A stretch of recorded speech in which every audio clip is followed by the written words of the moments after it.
objetivo nosso aqui é discutir o projeto de embalagens sustentáveis. Para isso, nós vamos chamar os debatedores Cláudio Sampaio, da UEL, Universidade Estadual de Londrina, Ted Lalande, da BMix, e Marcos Iorio, da Avery Dennison. Então, a nossa busca aqui é discutir um pouco essas interfaces do que devem ser observados quando a gente constitui uma embalagem, como é que a gente desenha uma embalagem, né? Do ponto de vista da sustentabilidade, como é que a gente projeta isso. Então, eu queria fazer uma primeira pergunta para o nosso trio de debatedores. Quais seriam as preocupações que orientam ou definem o projeto de uma embalagem sustentável? O que um projetista, o que a indústria da embalagem deve ter no radar quando a gente fala de orientação para o desenho de uma embalagem sustentável? Quem se habilita? Eu vou começar, mas tudo que eu falar nessas apresentações eu vou tomar o cuidado de não falar nenhuma besteira, porque eu tenho o TED aqui, que a gente trabalha na Associação Brasileira de Embalagem, cada uma das suas empresas, nos comitês, há 7, 8 anos, né, no Comitê de Sustentabilidade. E o TED é uma pessoa de quem eu sou fã, porque ele não deixa nenhum rastro assim de fatos e dados que não confirmem aquilo que a gente fala, né? Mas acho que assim, nos últimos anos a gente tem se preocupado em como essa discussão da embalagem é conduzida na sociedade, né? Primeiro porque, assim, via de regra, o consumidor final, a embalagem é o que sobra do consumo, né? Então, se tem alguma coisa que ele possa chamar de lixo, hoje para ele a primeira coisa que vem na cabeça é a embalagem, né? Que é o resultado do consumo. Então, nos últimos anos, quando a gente começa a falar a história de conscientização, sensibilização, acho que teve uma hipersensibilização em relação à embalagem, né? Ou seja, as pessoas ficaram tocadas a tal ponto dessa discussão, né, que eu já várias vezes entrei no Facebook respondendo as questões de os supermercados na Alemanha sem embalagem como sendo a solução, né? Ou seja, vamos fazer supermercados sem embalagens, assim nós não teremos o problema da sobra da embalagem no final. E aí, na verdade, essa discussão ela sempre começa qual é a função da embalagem, né?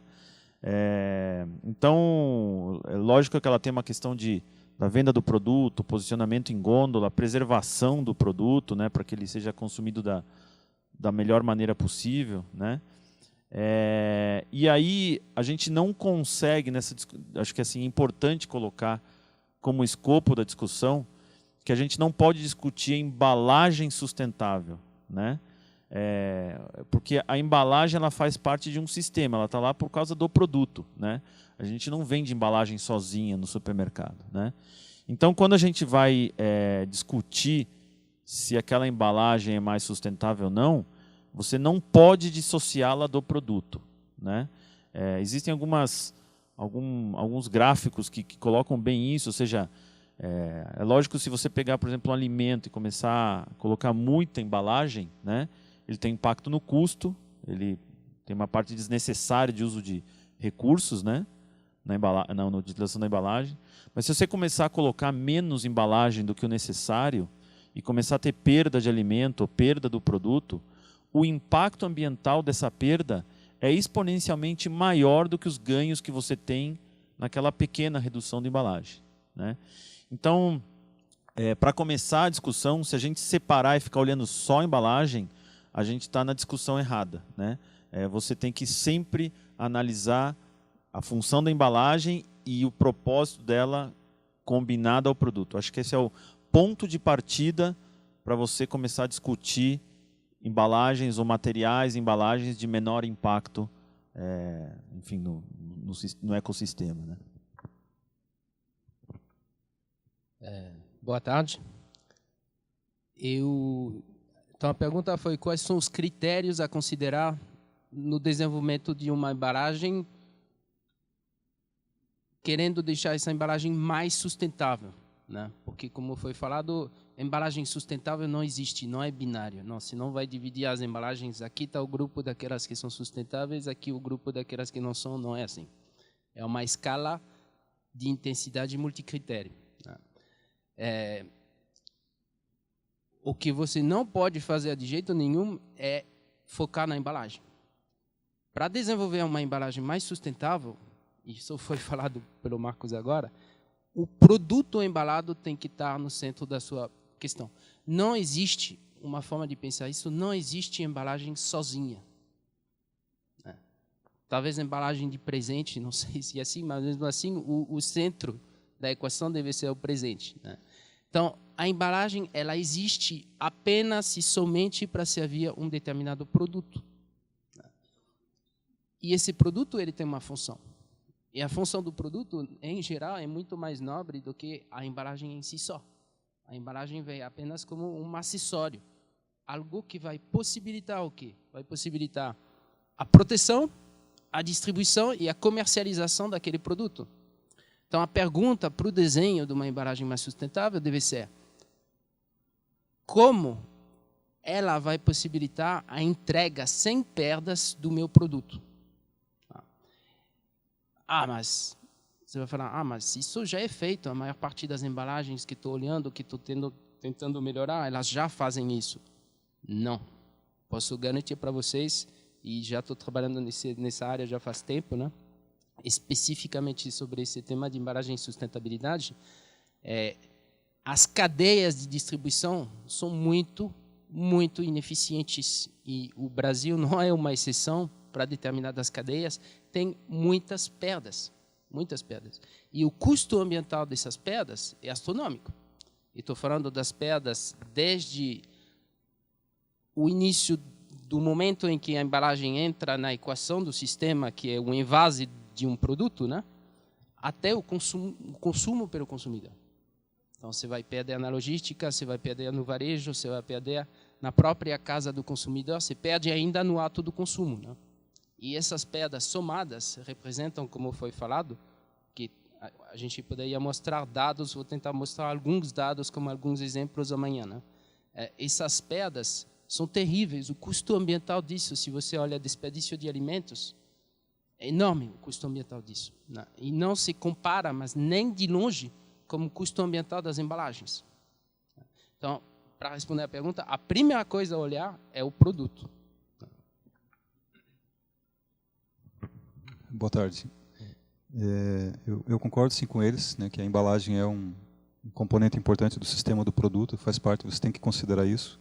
E eu acho que é um ponto de partida para o designer trabalhar junto com a sua equipe, né, com profissionais de outras áreas, inclusive interdisciplinar.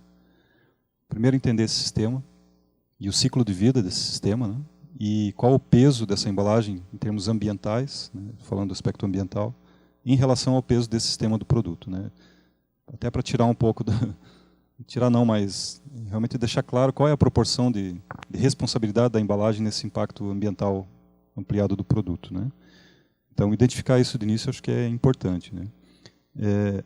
Eu acho que é importante, assim, pensando em design dentro de uma organização, a gente ter claro como que o designer pode ajudar realmente a empresa, né? Inclusive do ponto de vista sustentável, mas também de agregar valor para o produto e outras coisas. Muitas empresas ainda usam o design de uma maneira só operacional, né, ou tático-operacional. As coisas já vêm definidas, um briefing pronto, e aí o designer vai sentar e projetar a partir de critérios ambientais, ou estratégias ambientais, ou checklists, ou uma análise de ciclo de vida, no caso das empresas maiores, né. A gente recebe informação e trabalha em cima dela. Mas se a empresa conseguir trabalhar o design de uma maneira estratégica, né, quer dizer, num nível mais acima, em que o design funciona como um fator de decisão também, de tomada de decisão, de melhores decisões, você acaba tendo um potencial muito maior, né? Isso para a gente na formação dos estudantes é uma dificuldade ainda, porque a minha formação foi uma formação totalmente de projeto, né? Fazer coisas, né? Só que hoje a gente está mudando esse paradigma. Hoje a gente está questionando esses sistemas. Então, está ajudando as empresas a redefinir as perguntas e não só a dar as respostas mais. E redefinir as perguntas é papel do design estratégico. Né? E aí é que o design vai trabalhar junto com diretoria, junto com os gestores ou os gerentes, enfim. Né? Então, acho que a empresa também conseguir explorar esse lado do design mais estratégico pode trazer melhores resultados na questão da sustentabilidade, que depois vai desembocar no projeto da embalagem. Mas o projeto da embalagem é tático operacional. Ele está depois. Né? Antes vem decisões que podem ser mais interessantes.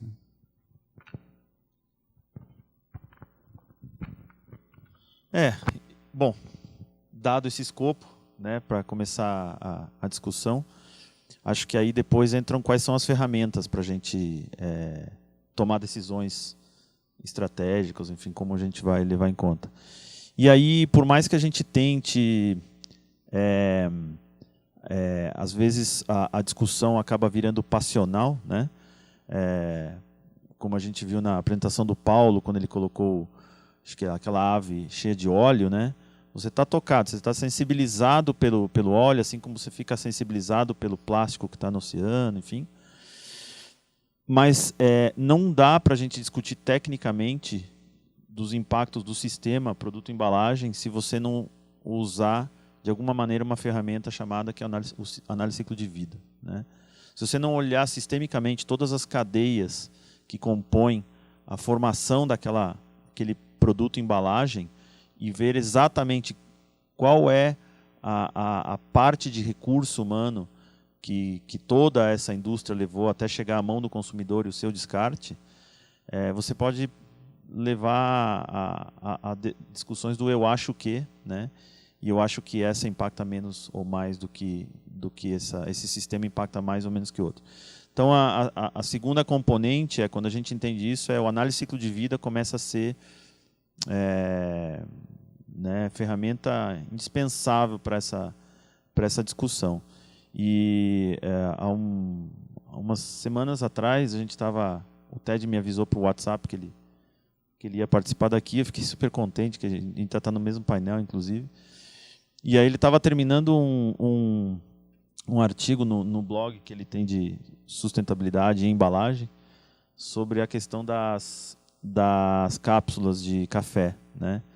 E foi um discurso brilhante, assim, porque ele colocou 4 análises de ciclo de vida que concluíam basicamente a mesma coisa. E aí, para dar o exemplo do sistema produto e embalagem, né?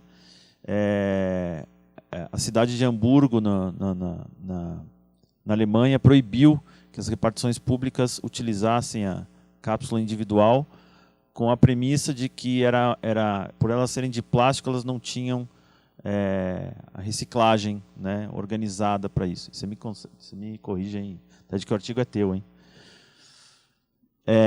Mas no final, se a gente for comparar os sistemas de tomar café entre o café passado na cafeteira e os sistemas Nespresso, né, eu não sei se vocês imaginam quem é o maior consumidor de café do mundo. Alguém faz ideia? Não? Chutaria?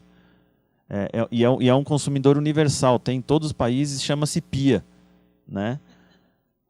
Os maiores impactos do consumo de café são aquecer água que você não precisa, né, porque você ferve uma chaleira inteira para ir colocando e ver quanto você precisa. Então você descarta toda aquela energia para a água que você não usou. E depois você não toma todo o café, né, que você coou. Né? Então a maioria vai para o ralo mesmo. Né? E isso é tão visível que tem um número nos Estados Unidos, com o advento das Nespresso, que a classe média começou a tomar mais, o consumo de café, né, diminuiu, acho que 12%, né, num período lá, exatamente porque as pessoas estão jogando menos café fora. Então, se a gente for fazer análise de ciclo de vida e comparar os dois sistemas, é muito mais sustentável a cápsula, né? E no final, o impacto da não reciclagem daquela cápsula, comparado com o outro que não tem cápsula, é mínimo, né? Então, aí a discussão começa a ser técnica, né? E realmente você começar a comparar o sistema produto-embalagem. Né? Bom, eu não posso concordar mais com o que foi falado, até eu convido vocês então a ler o artigo no blog. O problema é que eu ia falar sobre isso amanhã, agora vou ter que rever a minha apresentação para amanhã. Já estragou a surpresa. Não, graças a Deus tem muitos exemplos assim. Eu gosto do exemplo da cápsula de café porque é um debate que está bem em pauta hoje, né? E o exemplo extremo, porque sim, a cápsula obviamente aumenta consideravelmente a quantidade de embalagens de resíduos.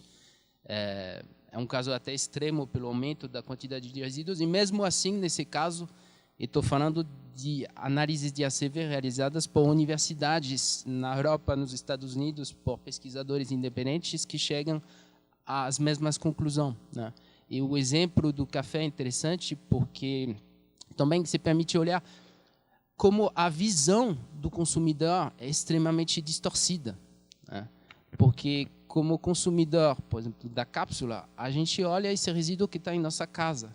É muito difícil fazer essa projeção do pensamento de ciclo de vida para tentar imaginar de onde vem esse café, por onde passou, qual é a sua história.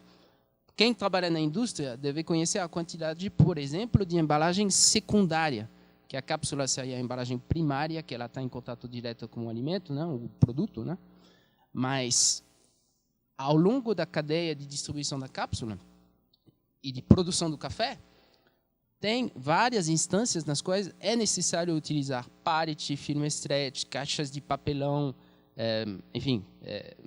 caixas plásticas, inúmeros tipos de embalagens secundárias que, somados, representam em volumes muito mais do que a cápsula, né? Enfim, eu não vou me estender sobre o tema, eu convido vocês a ler, que o artigo é relativamente comprido, né? É interessante porque a visão científica, a visão técnica, a ciência, os dados, quando a gente para olhar as coisas, frequentemente nessa área de embalagem e meio ambiente, no caso, né, é muito diferente como as nossas emoções, ou como esta visão que hoje cada vez mais é presente de que precisa reciclar, né?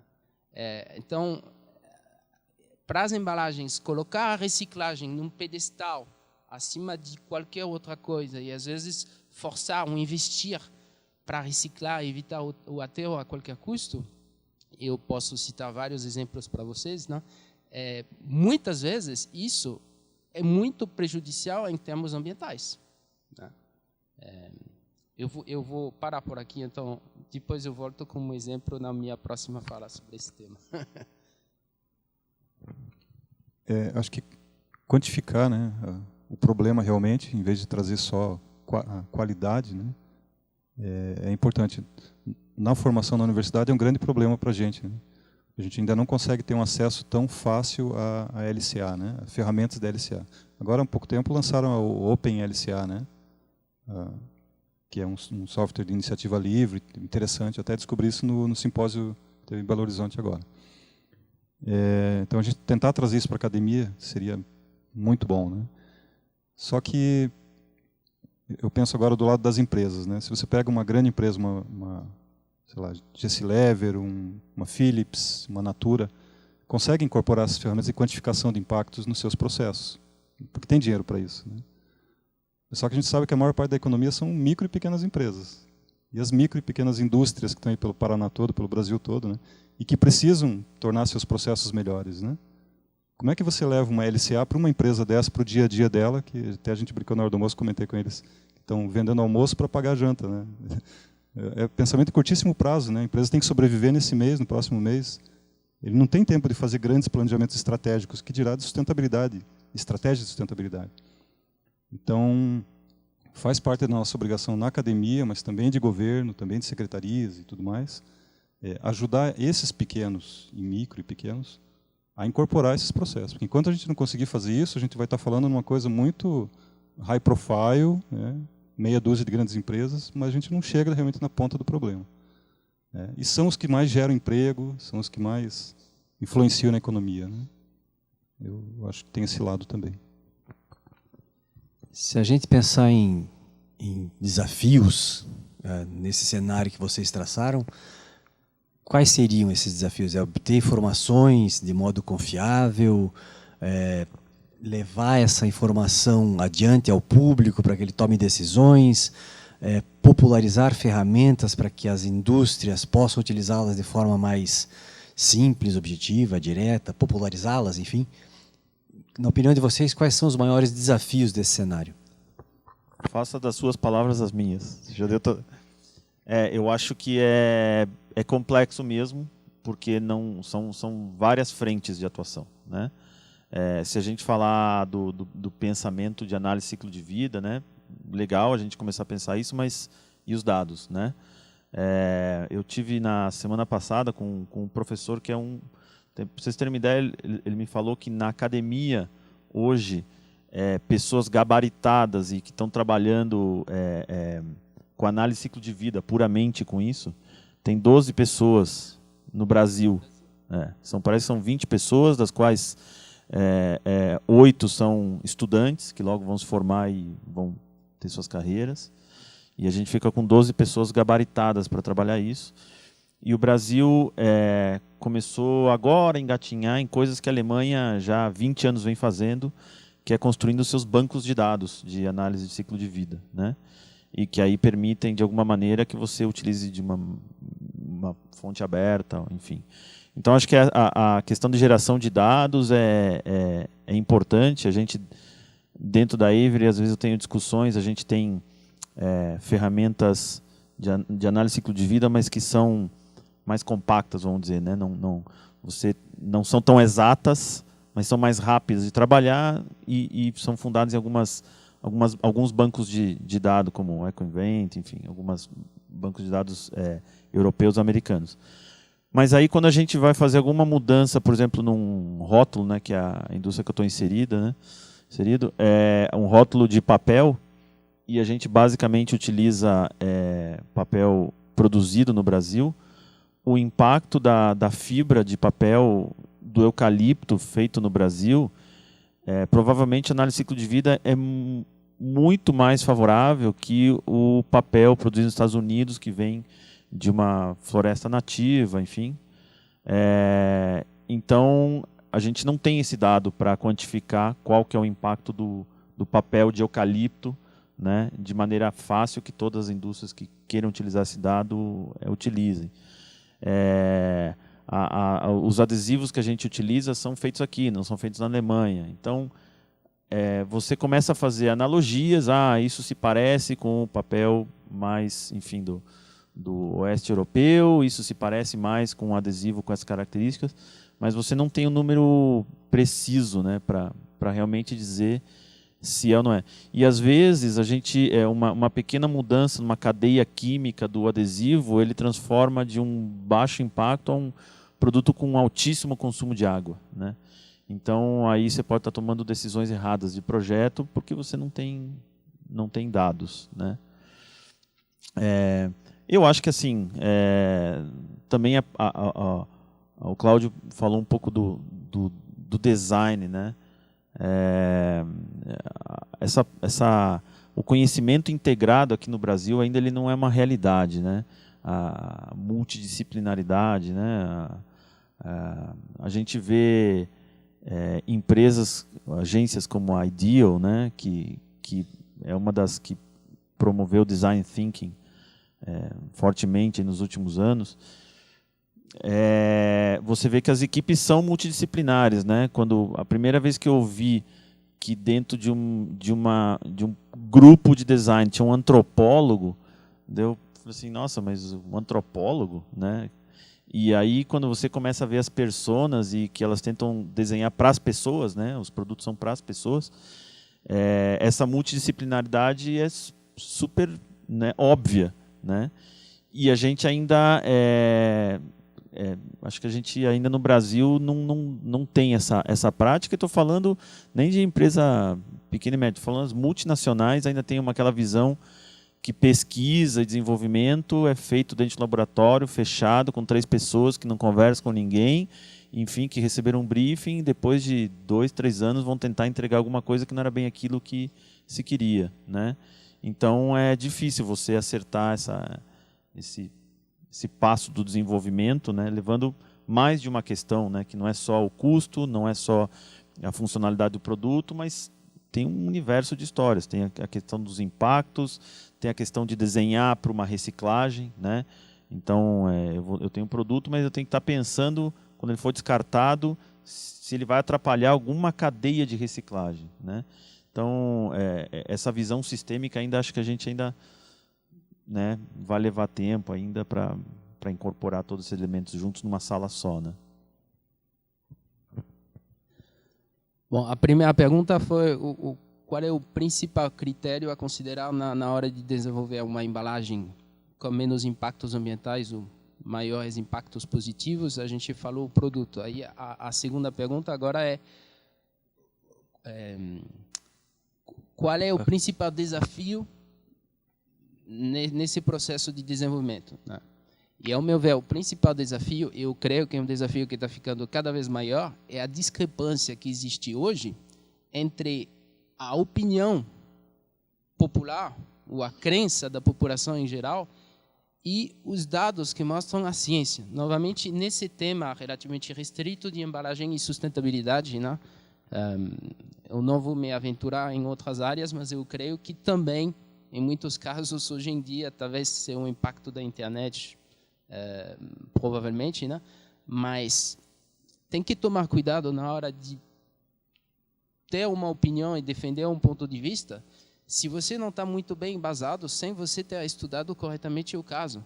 E nessa área de meio ambiente, eu vejo até pessoas muito, mas muito bem intencionadas, com vontade de melhorar, quase que carregando uma bandeira, etc., né? Mas que, por falta de conhecimento, acabam defendendo opiniões que é só você olhar os números, né? O projetos, e acabam influenciando, às vezes, políticas públicas. Então, as consequências podem ser grandes para o detrimento da própria causa que pretendem defender. Por causa do quê? Falta de conhecimento. Por quê? Qual é a explicação disso, né? Eu acho que a área ambiental é uma coisa que rapidamente se torna, para falar as pessoas apaixonadas, né, uma coisa emocional. Você rapidamente cai no emocional, que tem coisas que a gente não aceita, vai do lado dos valores, e aí você toma uma decisão baseada em emoções. E outro motivo é que muitas vezes a ciência, por exemplo, uma avaliação de ciclo de vida, um pensamento de ciclo de vida, te traz respostas que são contraintuitivas. Às vezes, já aconteceu para mim, olha que eu já fiz várias, mas a gente chega ao resultado e fala, caramba, não pode ser assim, sim. Aí a gente vai ver, pois é assim. Aí quando você faz lá as regras de 3, coloca os números, você chega a coisas frequentemente surpreendentes, né? E posso garantir que a área de embalagem é uma na qual a gente se deixa enganar se a gente toma decisões baseadas em simples opiniões, né? A questão ambiental, hoje em dia, é uma ciência bem estabelecida, né? Eu não vou falar desse tema, mas você pega aquecimento global. É uma coisa complexa, bem complexa, mas tem toda uma ciência, tem muita gente que estudou, tem um monte de dados. Então, é difícil se permitir até uma opinião, e às vezes uma opinião extrema sobre o tema, sem você ter estudado, né? Estudado bem o tema. E isso acontece muito na área de embalagem. Então, esse desafio para mim é tentar reaproximar as tomadas de decisões, reaproximar os discursos da realidade científica dos casos, né? Infelizmente, o que eu vejo é que esse gap entre os dois está crescendo. Está crescendo. Tem pessoas bem intencionadas, tem também conflitos de interesses, né? Aí você pega, por exemplo, às vezes o próprio governo não tem interesse de discutir sobre o real problema da gestão dos resíduos no Brasil, porque, em grande parte, os municípios são diretamente responsáveis para a gestão, que é péssima no Brasil, né? Então, afasta o tema e prefere ter um discurso generalista positivo sobre reciclagem, por exemplo, que agrada a população, né? Às vezes, uma consultoria quer vender um serviço, então não necessariamente vai com uma visão neutra, científica sobre o tema. Às vezes está querendo vender o serviço, então tem que mudar um pouquinho a realidade, né? Jornalistas, em geral, também. O jornalista quer escrever um artigo que chame a atenção, às vezes quer um pouquinho de escândalo, etc. Então, se o jornalista escreve algo muito científico e factual, será que vai interessar muita gente? Só que fazendo isso, na verdade, está deseducando, porque sobre um tema tão importante como as questões ambientais, né, orienta as pessoas a acreditar em coisas que são diferentes da realidade. Né? Então, como podemos trazer mais ciência, mais seriedade, mais objetividade no debate, especialmente no que me interessa, sobre as embalagens? Né? Então, ao meu ver, isso é o principal desafio, ele não é simples. A gente cai sempre nessa questão do acesso à informação, né? Informação de qualidade. Assim. Acho que uma boa maneira de sempre ilustrar com algum exemplo, né? Eu tive um exemplo muito prático no meu mestrado, que o projeto final, a dissertação, foi um estudo dentro da Volkswagen de logística de embalagens, né? Para componentes da fabricação dos veículos. E eles tinham um problema sério de desperdício de embalagem de papelão e destinação inadequada, enfim. E a gente aplicou a análise de ciclo de vida, né, naquela situação específica. Inclusive, eu tive a ajuda de uma professora da UTFPR na época. E a gente estava muito focado em resolver o problema da embalagem mesmo, né? Como vamos fazer uma embalagem melhor, mais resistente talvez, enfim. Né? Quando você é marceneiro, tudo é martelo e prego, né? Então, designer de produto vai pensar em produto, né? E aí, com a ACV, a gente mudou o foco totalmente. A gente percebeu lá, era 67% do impacto do ciclo de vida daquele sistema, era o frete, era o transporte, era o caminhão, né, que trazia o produto de São Paulo para Curitiba. Né. Então, a gente percebeu que, na verdade, tinha que resolver o problema da logística. E isso era uma decisão que não é de design operacional, projeto produto, isso é design estratégico. Né. É sentar com a diretoria e tomar decisões que estão um passo antes, né. E aí a gente desenhou, né, teve uma embalagem também, mas passou a ser uma embalagem retornável para a logística, antes era uma descartável, super durável lá, que ao longo de 3 ou 4 meses ela começava a ser mais interessante ambientalmente e economicamente. Né, mas mudou o foco, por conta de ter a informação quantitativa realmente correta, né, dizendo que o grande problema era o transporte. Então eu tinha que projetar uma embalagem que funcionasse bem no caminhão, que também alimentasse a produção e outras coisas, mas que funcionasse muito bem no caminhão, e voltasse sem ocupar um volume excessivo e outras coisas. Né? E aí a gente fez depois a ACV da nova proposta e fez estudo comparativo, ficou bem evidente isso. Né? Para mim é um exemplo muito prático. Assim, né? E a questão do transporte sempre pega para a embalagem também, porque até certo ponto ela é vantajosa. Mas se você faz uma embalagem retornável, por exemplo, a partir de 500, 600 quilômetros ela passa a não ser mais tão vantajosa. Ambientalmente ela começa a ser problemática. Se eu faço uma embalagem retornável e meu fornecedor é na Bahia, eu também vou ter um problema. Então, é sempre um balanço difícil, que eu tenho que escolher uma coisa que, né, vai impactar em outra, os trade-offs que a gente chama. Né? E junto com o trade-off tem o payoff. Né? Quer dizer, essa embalagem, em 30 dias eu tenho retorno de investimento capital. Há uma retornável, mais qualidade, vou demorar 6 meses para retornar o capital. Será que a empresa vai investir para retornar o investimento em 6 meses e aí de ser sustentável? Então, também tem esse balanço. Né? Ela é economicamente interessante, mas tem uma espera de retorno do capital maior. Né? A empresa está disposta a tomar essa decisão de adiar um pouquinho o retorno do capital. Né? Vai além do design da sustentabilidade. Passa por uma decisão, enfim. E a pergunta que eu faria, nesse cenário que vocês pincelaram, de ter informações confiáveis, a distância entre a realidade, digamos assim, científica e a impressão do consumidor. Mas como é que o mercado reage ao que a gente chamaria de sustentabilidade, ou seja, essas quebras de paradigma, essas verdades científicas, como é que elas impactam no mercado? Ou como é que o mercado reage a essas verdades? E quando a gente fala mercado, eu colocaria duas frentes. As empresas em si, os clientes e fornecedores, essa relação entre empresas, e o consumidor. Como é que eles reagem a essas verdades?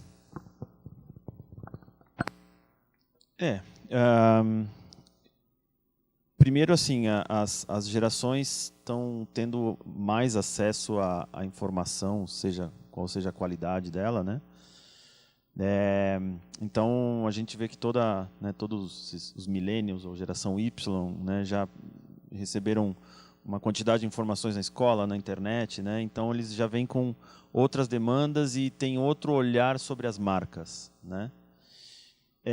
E acho que as marcas, assim, sei lá, indo um pouco ali na época do lançamento do Al Gore e Uma Verdade Inconveniente, que deu uma explosão de discussão sobre o assunto, as marcas tentaram rapidamente responder a isso que talvez elas não estavam enxergando, obviamente. E a gente passou um período, diria que bastante caótico, de como posicionar essa linguagem para o consumidor, né? Então, a professora hoje falou sobre os eco-amigos, né? Proliferaram selos que, né, amigo do planeta, né, eco-friendly, enfim, produto sustentável, produto ecológico, que na verdade não queria dizer nada, né? E aí, há uns 3 anos atrás, a gente fez com o TED uma apresentação, e eu fui bem atrás das pesquisas de percepção do consumo, né, em relação ao que as marcas estavam tentando dizer. Então, estava muito claro assim, que as pessoas têm uma parcela importante do consumidor que quer se sentir parte desse novo maneira de consumir, né, que não sabe como. E aí, quando você faz as perguntas diretamente sobre os selos, né, 2% da população consegue reconhecer um selo, uma certificação, né? 2%. Né? Tem uma professora da USP, chama a professora Cavita, que ela fez uma pesquisa muito bacana, né? Acho que você estava na apresentação dela na Abre lá, né? Ela teve as pesquisas de percepção de consumo, se as pessoas reciclavam, se as pessoas separavam o lixo nas suas casas, né? E assim, há um número global que o Brasil e a China têm altos índices de engajamento para a sustentabilidade, né? Então a gente deveria se orgulhar pelo consumidor brasileiro, porque ele, teoricamente, é um dos mais preocupados com sustentabilidade do mundo. Engajado, ou seja, ele quer resolver, ele quer fazer parte da solução. E aí, quando você pergunta se você separa o lixo, as taxas eram 60%, 70%, mesmo a gente sabendo que as taxas de reciclagem no Brasil são baixas. Então, numa segunda etapa da pesquisa, ela foi a 1.000 residências, né? Eles pesquisaram 1.000 residências, eles foram à casa da pessoa sem dizer o que elas iam fazer, falaram que ia ser uma pesquisa presencial, e ela foi confrontar o que foi falado, se as práticas, né, o walk the talk, era verdade ali, né? E aí você vê que assim, aí a pessoa assim, você separa o lixo? Separa, você pode me mostrar? Então, é que na verdade ontem foi que eu mandei lixo embora e hoje eu só estou com uma lixeirinha, então hoje eu não estou separando, né? Você compra produtos que tem algum apelo de sustentabilidade? Não, aqui em casa só entra produto ecológico. Você pode me mostrar algum dentro do teu armário? Aí você vê que a pessoa abre e fica olhando, mas não sabe por onde começar, né?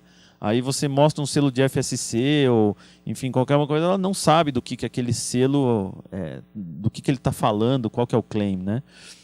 Então, no final, acho que assim, há uma grande confusão de informação, né?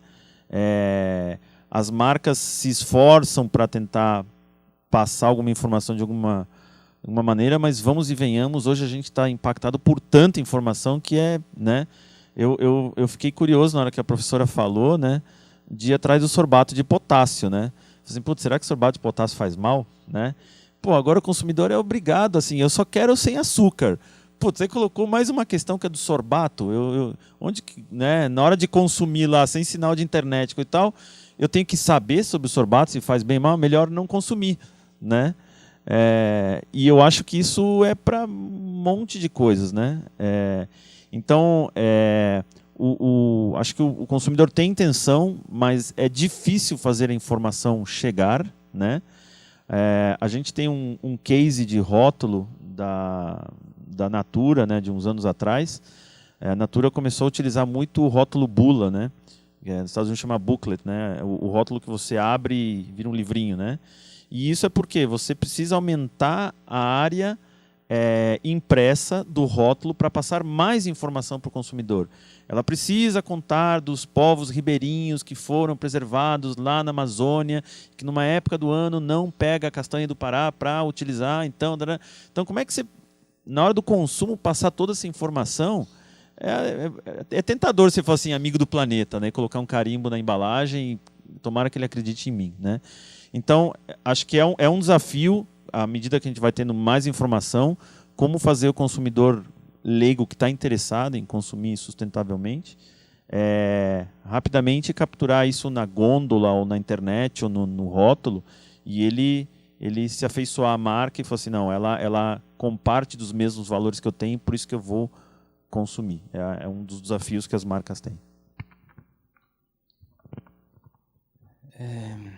Vamos lá, sobre o consumidor, assim, extremamente difícil trazer informações para milhões de pessoas sobre assuntos complexos. Tá? E além de difícil, é muito caro. Muito caro.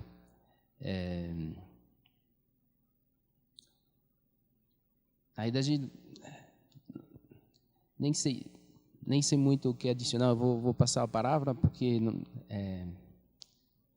vou citar o exemplo da Unilever. A Unilever, eu participo, acompanho muito o programa de sustentabilidade de perto da Unilever, né? E eles estão engajados bastante nessa causa, e agora bastante também com embalagens. Não sei se tem alguém da Unilever aqui. A Unilever tem soluções de detergente para lavar roupa concentrado. Concentrado. Aí tem estudos que mostram que o concentrado traz várias vantagens em termos de redução do consumo de água na produção, otimização do transporte, porque você precisa usar menos produto, então os ganhos são significativos. Né? Ainda mais se você conseguir colocar isso numa embalagem super otimizada, não um frasco rígido, pesado. Né? Então, imagina um refil com solução concentrada. E a Unilever tem dificuldade para vender isso. Apesar das vantagens, por quê? Porque precisa mudar o comportamento de milhões de pessoas. Né? Escutei da palavra do presidente da Unilever no Brasil, pedindo ajuda para o governo, de alguma forma, em comunicar, explicar isso, porque é um desafio gigantesco. Imagina você mudar o comportamento, às vezes, de pessoas que estão acostumadas, como a mãe, como o pai, como a avó, às vezes, como que você muda padrões de consumo? Como que você faz isso? É muito difícil. Ainda mais se você quer fazer a coisa correta, ou seja, baseado em fatos, sem utilizar jogos de marketing, de glamour, de coisas assim, que muitas vezes não trazem vantagens ambientais. Então, você quer ser verdadeiro, fazer a coisa certa, e às vezes não tem apelo marketing óbvio, né, apesar de ser a coisa certa, e ainda fazer isso para milhões de pessoas. Hoje, o principal desafio da ABRE, Associação Brasileira de Embalagem, é isso. Infelizmente, eu faço muito o que chama de chover no molhado, que a gente vai em plateias onde o pessoal já está esclarecido, já sabe dos assuntos, rediscute, mas como alcançar, ainda mais no Brasil, né? Como alcançar uma grande massa de pessoas e explicar as coisas certas.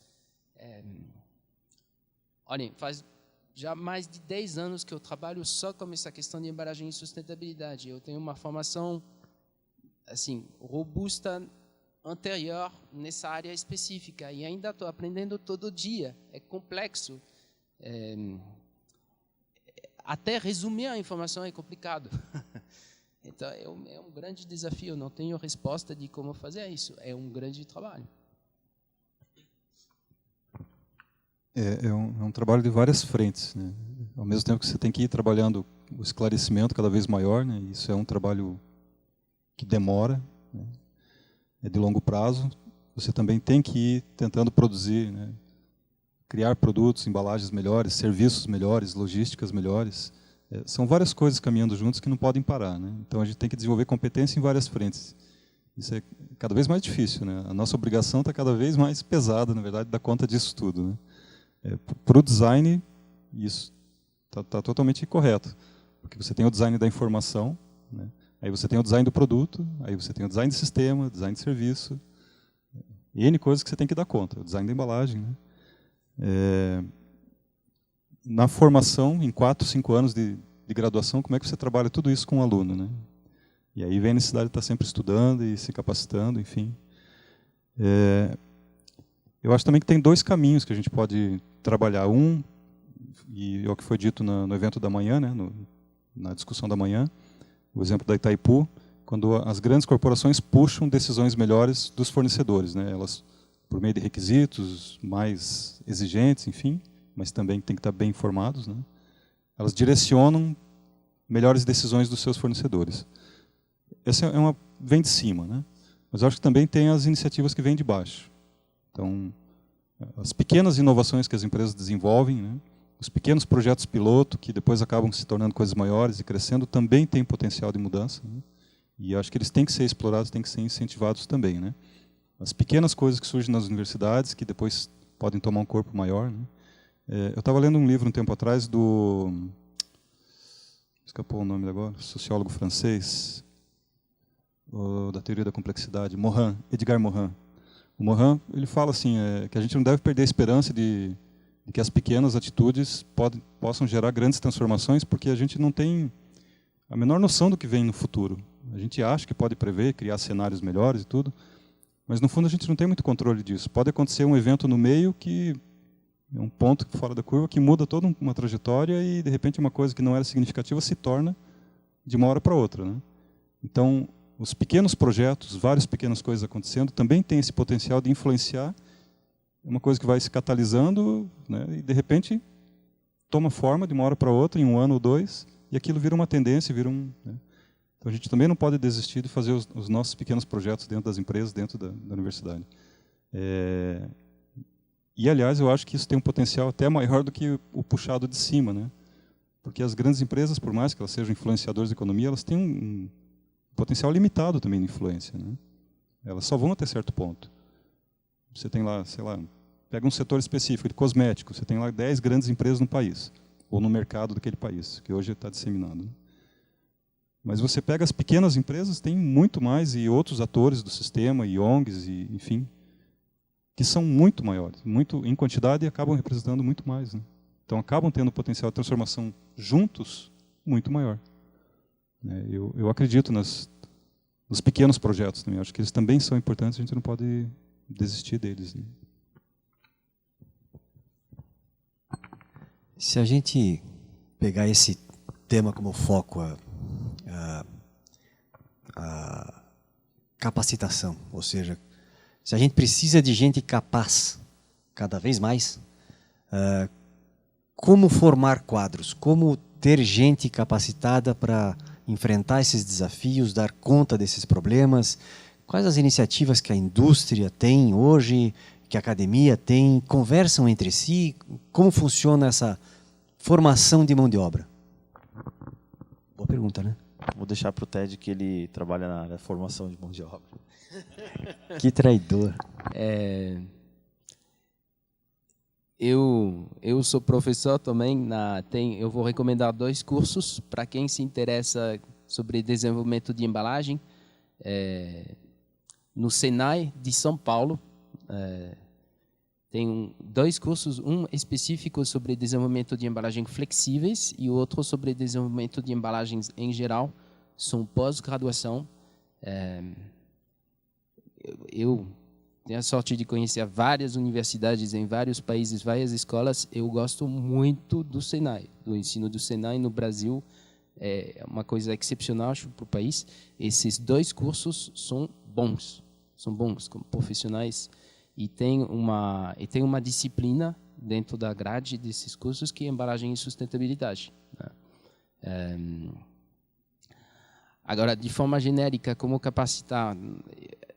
O Brasil assim, tem um problema de educação muito grave também, né? Acabei de falar que a gestão dos resíduos sólidos está péssima, o sistema de educação também está bem ruim no Brasil, né? Então, um desafio. E para educar tanta gente, você precisa educar os professores, retribuir os professores de forma correta, né? Eu dedico parte do meu tempo, todo mês, a treinar, capacitar pessoas dentro da empresa, fora da empresa, especificamente sobre o tema onde eu me considero com mais experiência, né, que tenho capacidade de ensinar. Agora, precisaria fazer isso muito mais, né? Tem um comentário também que eu ia fazer sobre atingir o consumidor. Tem determinados projetos, assim, imagina que estamos falando de empresas, de engenheiros ou profissionais especialistas em determinados temas, engajados juntos para tentar reduzir impactos ambientais, encontrar soluções que requerem menos impactos, menos recursos, o que tenha impactos positivos maiores com custos menores. Não necessariamente tem que envolver sempre os consumidores. Obviamente, isso não vai ter um ganho de marketing, mas eu posso assegurar para vocês que isso é feito o tempo todo, né? Por exemplo, algumas pessoas podem cultivar um mito de que existem empresas que querem colocar excessos de embalagem no mercado por algum motivo, né? Eu asseguro para vocês que não é o caso. O tempo todo tem projetos, tecnologias, inovações, desenvolvimentos para tentar otimizar ao máximo possível. E que, às vezes, como alguém de fora que não entende a cadeia, não entende os detalhes do porquê um produto tem que ser embalado dessa forma, tem inúmeros motivos que são, a maior parte deles não são marketing, são técnicos, né? E tentar otimizar. Essa otimização vem sendo feita há décadas, né? Agora, tem algumas limitações que existem. Estava falando agora, por exemplo, não sei se está claro para todo mundo na plateia, mas se você vai no supermercado, olha as embalagens do supermercado, elas foram embaladas, o produto foi envasado em algum lugar, aí tem linhas de envase. Essas linhas são máquinas, e as máquinas têm que ser máquinas rápidas e grandes, porque esses produtos vão ser distribuídos para alimentos, a população em geral, são 200 milhões de pessoas no Brasil. Então, e essas máquinas custam caro. A máquina ela não vai ser substituída por X motivo de um dia para o outro. Um empresário investiu nessa máquina, em geral, assim, a inércia do parque fabril é muito grande. E, desde que eu trabalho, nunca vi nenhuma solução, nenhuma inovação cujo retorno, cujos benefícios justifiquem a troca, o investimento de trocar todas as máquinas. Se você investir alguns milhões aqui, tem que ser muito revolucionário para justificar você sucatear a sua fábrica, basicamente, antes da hora e abrir uma nova fábrica, né? Então, tudo isso tem que ser considerado. E, às vezes, a tarefa de você tentar explicar para o consumidor é grande demais e, não, de repente, não precisa, né? Enfim. Eu concordo totalmente com isso e é uma coisa que a gente trabalha no ensino do design, né, para os alunos como diretriz de sustentabilidade no projeto produto, que não necessariamente a sustentabilidade tem que estar explícita no produto, ou na embalagem, ou na comunicação gráfica, enfim, né? Muitas vezes ela pode estar implícita no processo. O importante é que no final você consiga um resultado melhor em termos de redução de impacto, né, ou até eliminar aquele impacto. Mas não necessariamente chegar para o consumidor, isso não é a questão mais relevante, né? A questão é reduzir o impacto, esse é o nosso objetivo, né? Nosso inimigo é o desperdício, né, e os problemas que vêm dele, né? Em relação à formação, a gente tem um problema sério no Brasil, que é uma concentração muito grande de formação de design ainda em universidade, né? Não sei se por uma questão de status histórico, né? Parece que enquanto a pessoa não tem uma faculdade, ela não é alguém na vida, né? Ser alguém na vida. Como se um bom técnico formado, não fosse alguém na vida também, né? Digo isso porque eu fiz escola técnica e comecei a trabalhar muito cedo por conta de escola técnica. Cefet aqui, inclusive. Eu acho que ampliar essa formação da sustentabilidade no design, além das universidades, para outros tipos de curso, de curta duração, enfim, seria um caminho interessante. A gente precisa formar muito mais gente. Você comentou da ACV. 12, 15 pessoas no Brasil dando conta de conhecimento profundo em ACV é muito pouco, né, para uma população de 200 milhões. A gente precisa formar urgente mais pessoas com competência em ciclo de vida do produto e em avaliação quantitativa de impacto, né? Também em design para sustentabilidade e embalagem também, né? A gente sabe que houve uma destruição de ensino técnico no Brasil, né, de décadas para cá, né, que infelizmente foi uma perda para o país que eu acho pelo menos muito grande, né? E aí concentrou muita gente querendo fazer faculdade. Muitos jovens não querem ir para a faculdade e não precisam disso, muitas vezes vão por obrigação, né? Eu vejo alunos mesmo na graduação hoje que têm um perfil muito técnico, poderiam estar muito bem com um curso técnico ali, que resolveria para eles, né? Então, eu acho que essa coisa da formação muito centralizada é um problema sério que a gente tem que tentar superar cada vez mais, né? Uma maneira da gente fazer isso estando na universidade é levando esse conhecimento de outras maneiras para os profissionais. Então, cada vez mais participar de eventos com escritórios de design, com profissionais que já estão no mercado e precisam se reciclar, né? Tem muitos escritórios que projetam embalagens nos seus pequenos ateliês, né? Tem muito desenvolvimento nas grandes indústrias, com departamento lá de design, de P&D, enfim. Mas muita gente ainda faz pequenos trabalhos para indústrias no seu escritório. E esse pessoal precisa de acesso à informação também, né? Então, produzir mais material didático para o profissional também é importante. Então, a gente tem várias frentes de atuação que não são só a sala de aula na universidade ou a pesquisa, né? Na pesquisa no ensino tem um outro desafio que é tentar reduzir o gap também, né, do que a gente desenvolve na pesquisa para o que a gente leva para a sala de aula. Muitas vezes é difícil fazer essa passagem, né? Você já tem que dar conta de um programa e tal, mas é necessário, né? Aquilo que você desenvolveu num doutorado, que presume que o doutorado seja produzir conhecimento novo, né? E você pegar esse conhecimento e levar para o aluno, né, não demorar muito, porque as coisas se perdem rápido hoje também, né? Eu digo isso porque, por exemplo, eu desenvolvi uma metodologia para P&D a partir de resíduos, para ajudar as empresas a criar valor a partir do resíduo. Mas o meu sonho é que ela se torne irrelevante, esse trabalho daqui a pouco tempo, que as empresas não precisem mais, né, tratar seu resíduo. A gente sabe que isso não vai acontecer tão cedo, mas é uma medida corretiva, né? Então, o sonho da gente é que os trabalhos não fossem mais necessários, né? As pesquisas que a gente faz. Mas acho que vai demorar muito ainda.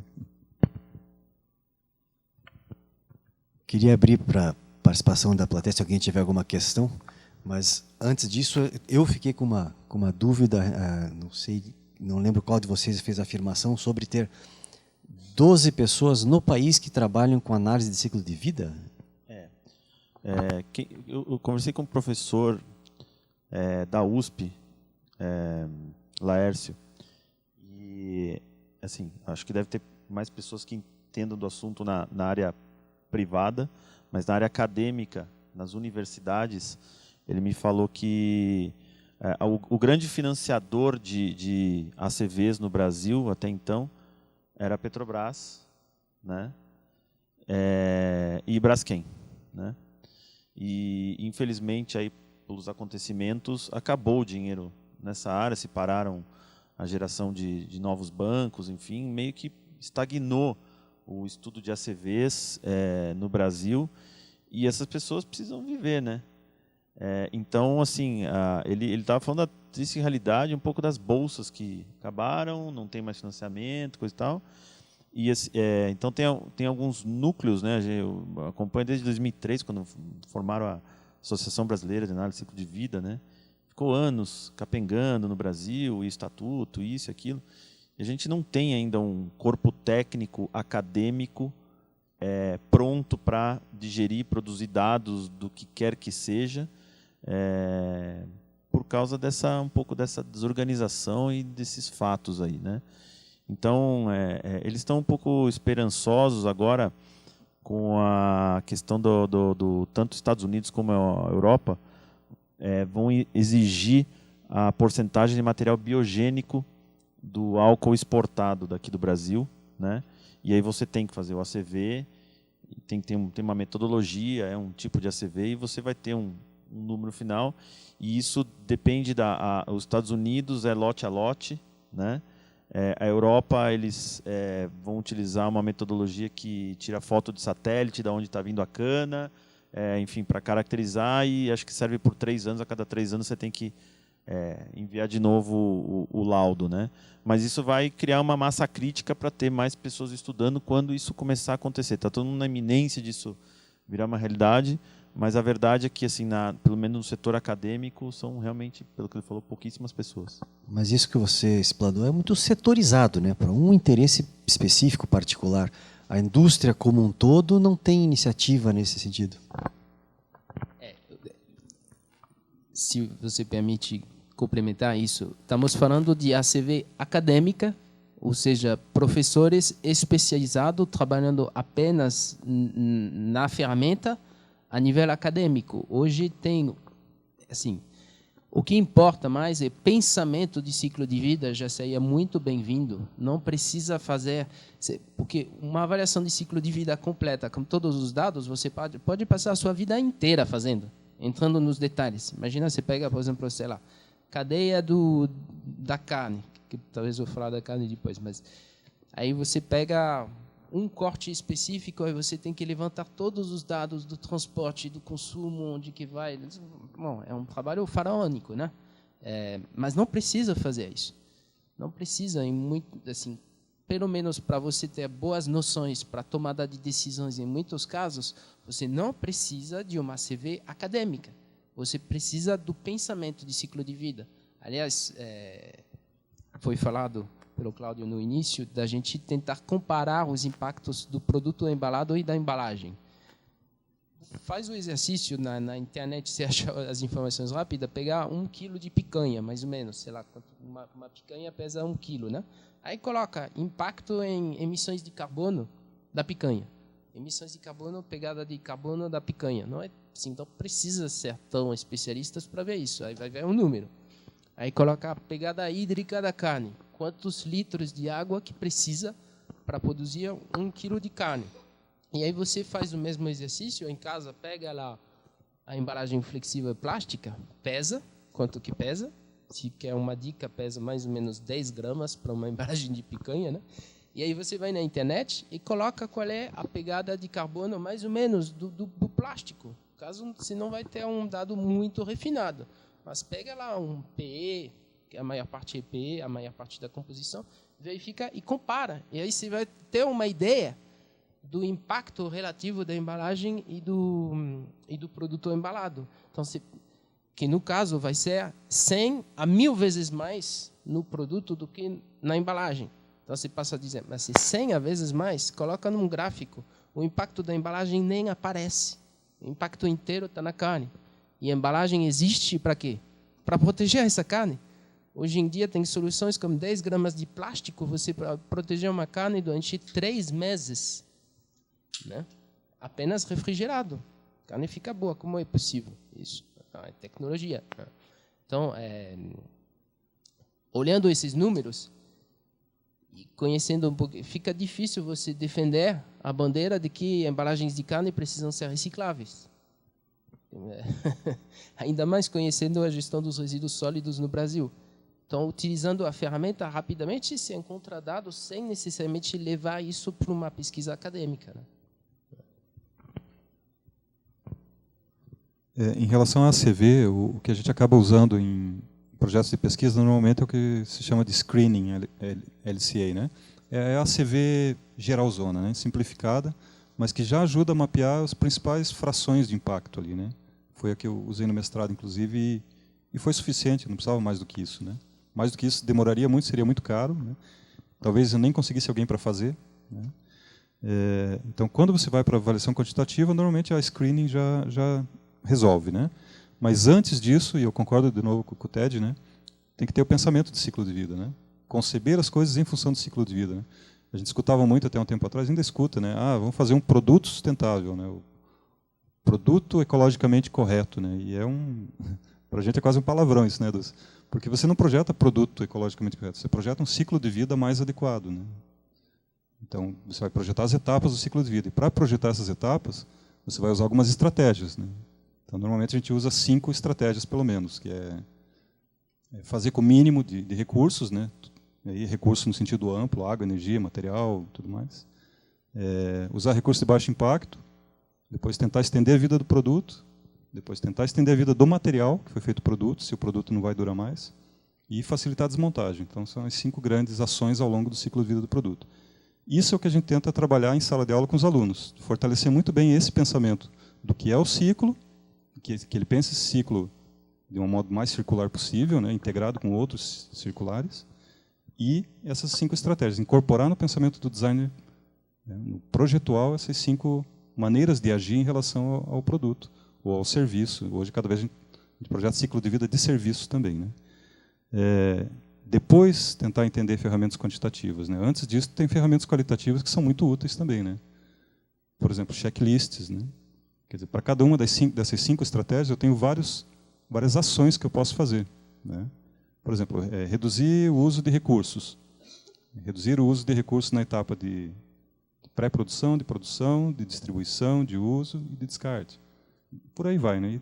Amanhã eu vou mostrar vários exemplos de como dá para fazer isso ao longo do ciclo de vida, assim. Então, primeiro desenvolver isso, depois querer dominar ferramentas, métodos, enfim. Acho que é um bom caminho. Primeiro sempre os fundamentos, né, as bases das coisas, os conceitos fundamentais, e depois os instrumentos, os métodos, né? O Leandro tem uma pergunta para vocês. Boa tarde, meu nome é Leandro, eu sou do Tecpar. Eu já estou envolvido com a CV desde 2004, mais ou menos, e eu acompanhei muita coisa do que já foi falado ali com relação à formação. Realmente, o número da universidade é um pouco escasso de profissionais, de professores, né? Mas tem também a questão da indústria. E hoje em dia já existe aqui no Brasil a rede empresarial de avaliação de ciclo de vida, como foi citado aqui a Braskem, por exemplo, tem a Braskem, tem o Boticário, tem várias empresas que já estão participando também. Mas, com relação a... Eu fico um pouco preocupado quando isso é deixado muito nos ombros da universidade. Porque qual que é a dificuldade? Em 2010 já saiu o Programa Brasileiro de Avaliação de Ciclo de Vida pelo Inmetro.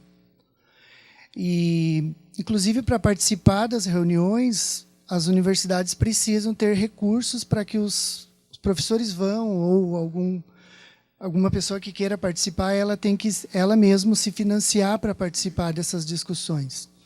E aí eu vou mais além quando a gente fala com relação à dependência desses bancos de dados do inventário. Hoje em dia só se faz a CV em qualquer lugar se você tiver os bancos de dados do inventário disponíveis. E esses bancos, você vai trabalhar ou com o EcoInvent ou com o banco de dados do Gabi, que são duas instituições que cuidam de todos esses dados, mas o Brasil ainda está, desde 2004, caminhando para formar esses bancos de dados. Tive a oportunidade de participar do banco de dados de inventário de transporte de carga rodoviário, e foi uma dificuldade muito grande com relação lá ao IBICT, que é muito devagar a caminhada disso. Então, a gente está desde 2004 e a gente consegue fazer poucos inventários por ano. Então, tem também a questão das universidades, mas eu acho que as empresas elas também devem ficar um pouco mais atentas com relação a quem está na universidade, quer fazer banco de dados, mas precisa dos dados da empresa. Então, as empresas elas precisam também abrir essas oportunidades para que os dados sejam coletados, né? Então, e para acabar com esse achismo. A energia aqui no Brasil é uma, a matriz energética em outros países são outras. Então, hoje em dia, os softwares já permitem a gente fazer essa troca para ser o mais fiel possível, mas tem muitos processos que ainda são muito específicos do Brasil. E para ter essa disponibilidade, para disseminar a CV cada vez mais no Brasil, a gente precisa entrar nas empresas e coletar esses dados. A Embrapa já está fazendo um trabalho muito excelente na questão de produtos agrícolas.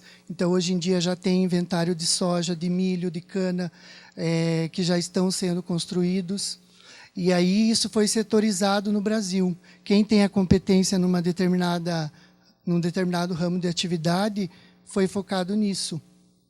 Aqui nós temos a Universidade Tecnológica, em São Paulo tem a USP.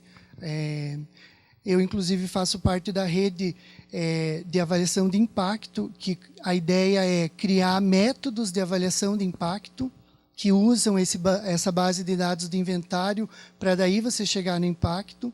Só que ainda é muito incipiente isso. Então, eu acho que um evento como esse é muito significativo para mostrar a importância que tem isso e a visibilidade que vai dar isso daqui para frente.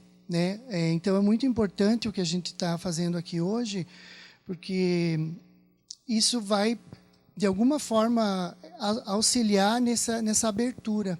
Então, como aqui também tem bastante representante da parte industrial, eu gostaria assim de fazer até um alerta de que, para coletar esses dados, é preciso abrir as portas das empresas, isso pode ser negociado de alguma outra forma também, e também alguma pressão para se abrirem editais para que essas universidades também tenham a oportunidade de trabalhar com isso também. Então, se o CNPq lançasse um edital, como teve lá em 2012, mais ou menos, focado em avaliação de ciclo de vida, eu tenho certeza que existem vários núcleos aqui no Brasil que poderiam concorrer com isso e ajudar a alimentar essa base de dados, que hoje em dia está instalada no IBICT, mas que também tem uma limitação por questão de recursos. Então, é mais um alerta, na verdade. Obrigado. Alguma outra questão? Por favor. Foi falado muito sobre reciclagem de produtos derivados do petróleo, essas coisas assim. A gente sabe que produtos biocompostables já são uma realidade nos Estados Unidos. Como vocês veem esses produtos aqui no Brasil e o futuro desse tipo de produto? Você pergunta em relação à embalagem.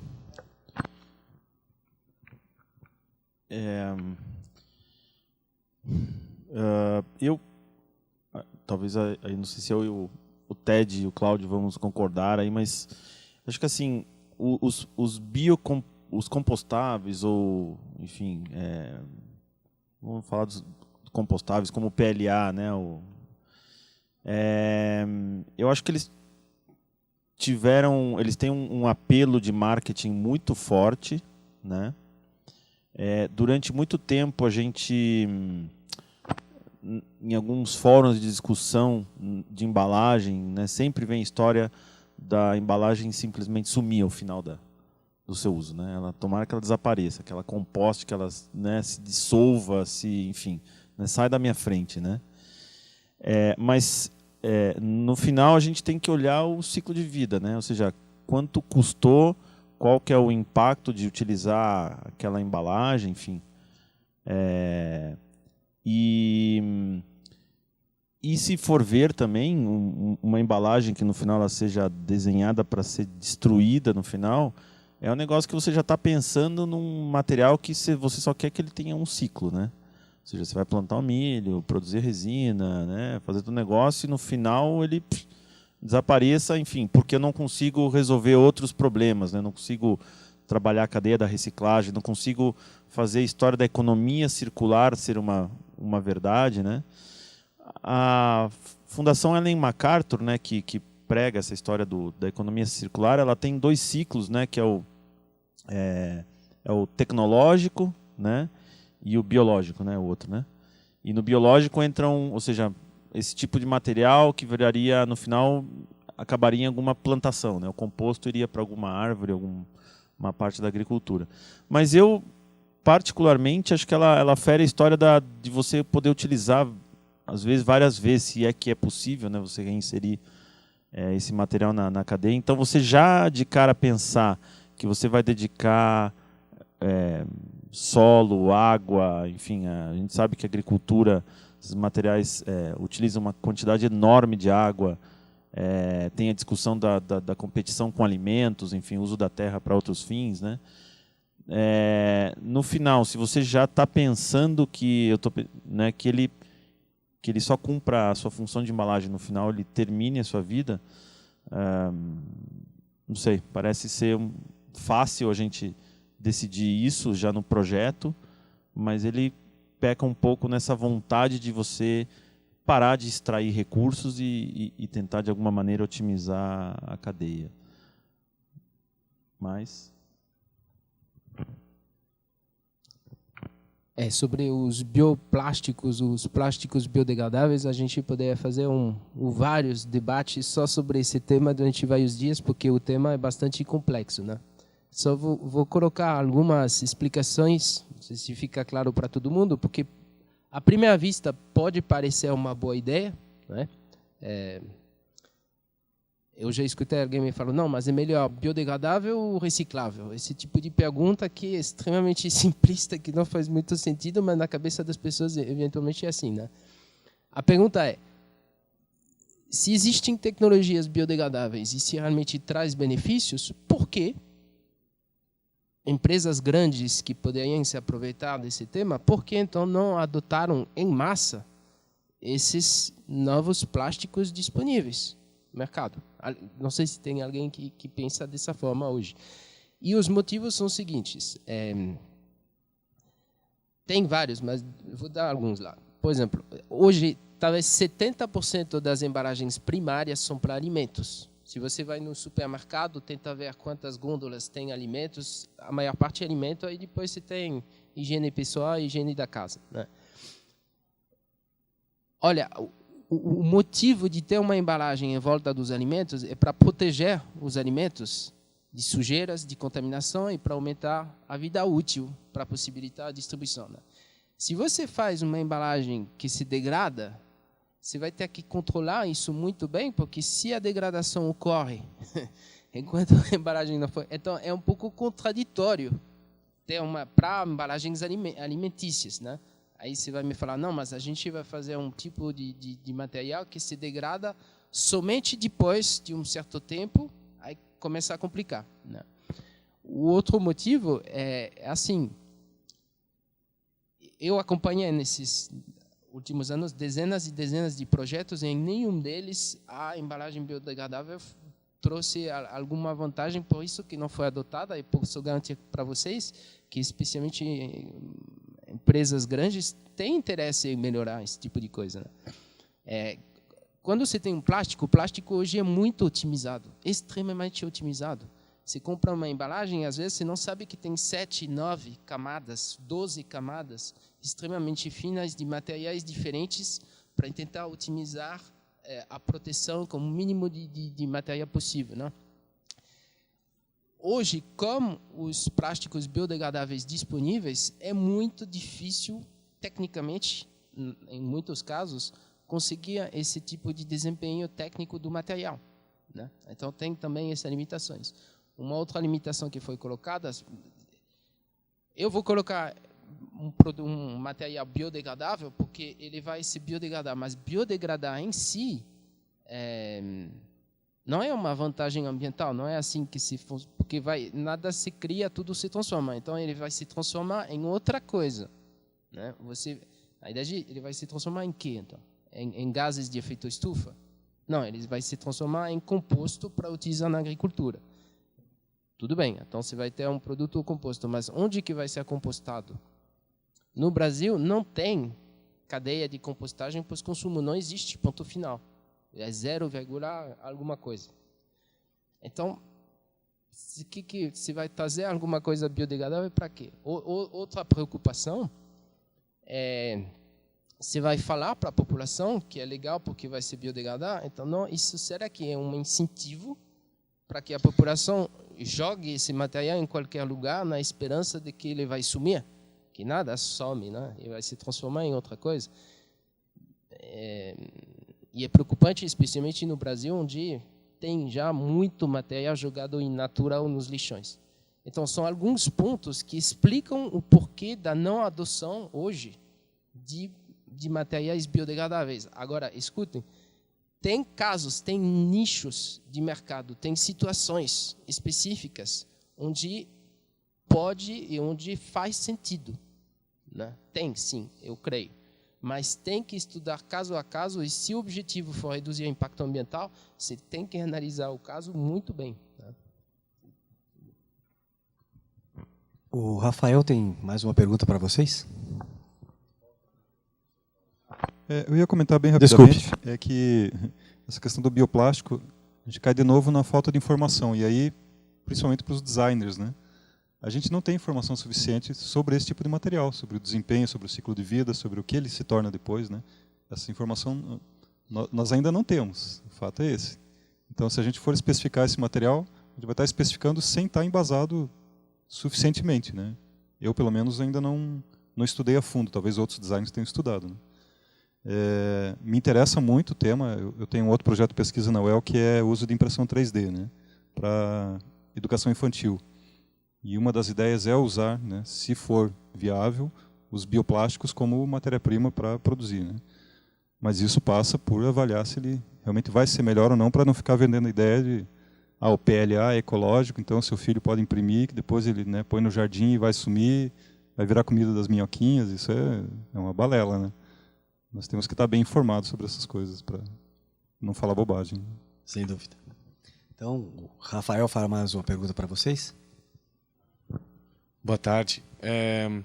A minha dúvida ainda indo nessa linha, né, sobre a decisão da utilização de materiais compostáveis ou que teriam a possibilidade de retorno, eu gostaria que vocês comentassem, na opinião de vocês, quais são os maiores obstáculos para a implementação da logística reversa hoje no Brasil, na prática, e como que essa ideia da responsabilidade compartilhada ela pode contribuir ou não para a dificuldade da implementação da logística reversa aqui no país?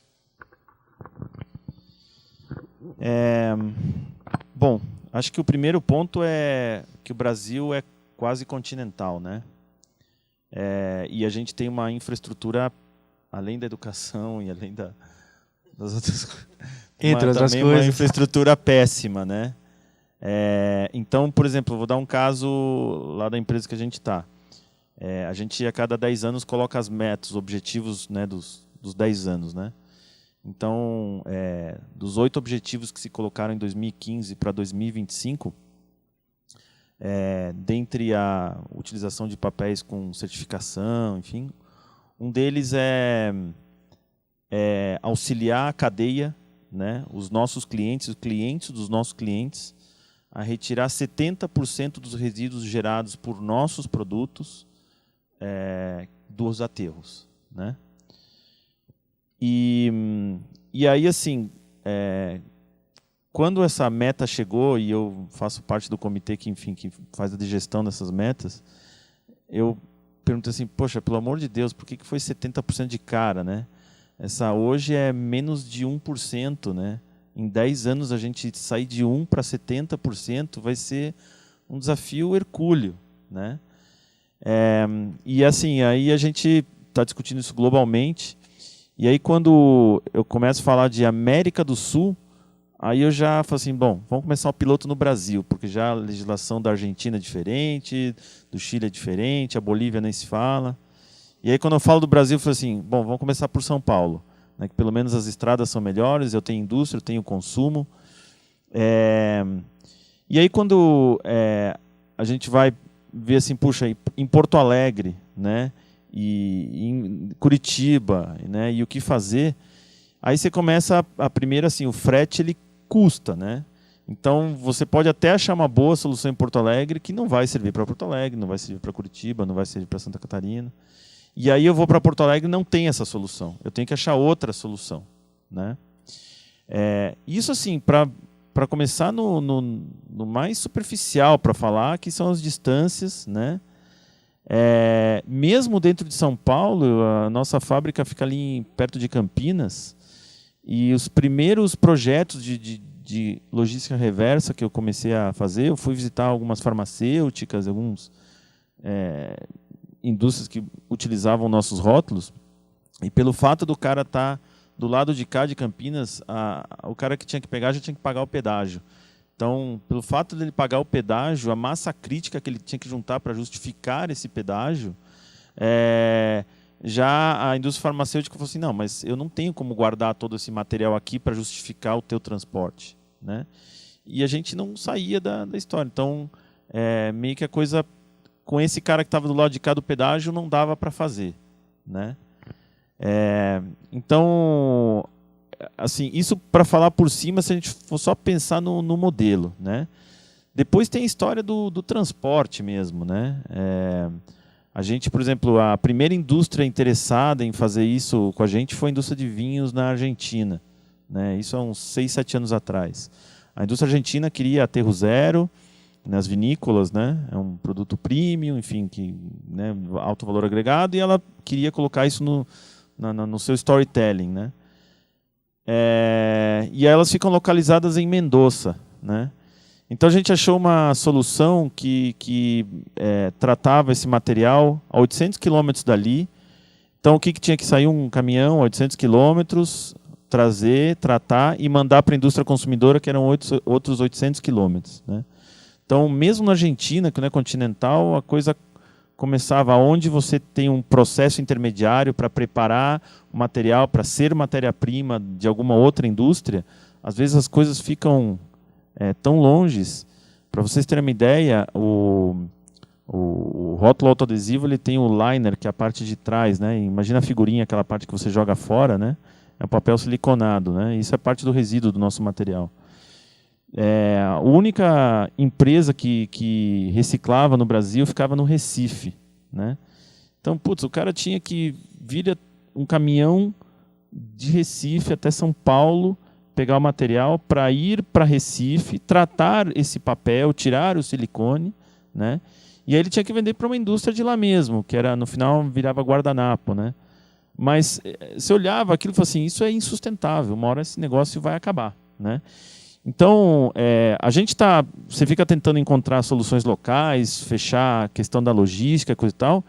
E aí tem uma terceira parte que também é péssima no Brasil, é que se você for ver a indústria da reciclagem, dá pena da maioria dos empresários que estão tentando trabalhar nessa área, por toda a questão da carga tributária, enfim, né, os caras realmente sobrevivem ali, né, a pão e água ali.